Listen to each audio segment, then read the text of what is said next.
ఆ ఛానల్ వీక్షించే కుటుంబ సభ్యులందరూ గమనించగలరు. ఈ మొక్క వచ్చేసి వర్ణ చెట్టు అని అంటారు. ఇది ఉస్కెమాను చెట్టు అని కూడా అంటారు.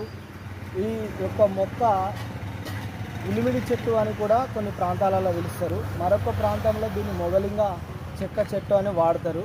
ఈ యొక్క మొక్క ఉపయోగాలు అద్భుతమైనటువంటి మానవాళికి అంతు చిక్కనటువంటి రహస్య మూలిక ఇది.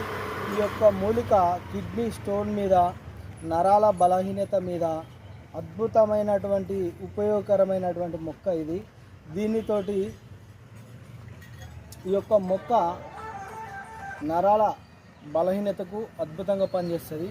ఈ యొక్క మొక్క ఆకులు ఈ విధంగా ఉంటాయి. ఈ యొక్క కాయ పురుషుని యొక్క ఉష్ణంల వలె ఉంటాయి. ఇది చిన్న కాయ, ఇది పెద్దగా అయి పండు ఎరుపు రంగులో వస్తుంది. ఈ మొక్కతోటి అనేక రకాల వ్యాధులను తగ్గించేటువంటి గొప్ప మూలిక. ఈ ఆకులు ఈ విధంగా ఉంటాయి, ఈ విధంగా ఆకులు ఉంటాయి. దీని యొక్క చెక్కతోటే ఉపయోగాలు. పురుషునికి అనేక రకాల వ్యాధుల మీద పోరాడేటువంటి గొప్ప మూలిక. మొగతనాన్ని చాలా అద్భుతంగా పెంచేటువంటి మొక్క అని మన పూర్వ పెద్దలు చెప్తారు. చాలామంది వాడుతున్నారు. ఈ యొక్క కాయ ఈ విధంగా ఉంటుంది. నా యొక్క ఛానల్ వీక్షించే వారికి సబ్స్క్రైబ్ చేయండి, లైక్ చేయండి. అదేవిధంగా గర్భసంచి యొక్క వ్యాధులను నివారించడంలో అద్భుతమైనటువంటి మొక్క. ఈ యొక్క మొక్క ఆడవారికి మగవారికి లాంటిది.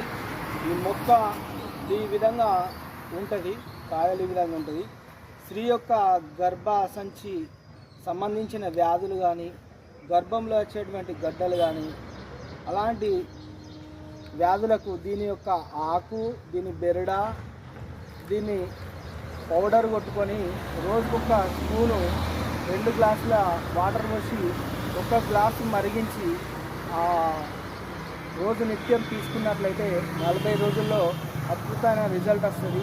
గర్భంలో నిలిచినటువంటి నీటి బుడగలు కూడా తిరిగిపోయే గొప్ప ఔషధం ఉన్నటువంటి మూలిక. దీన్ని మీరు వినియోగించుకోండి.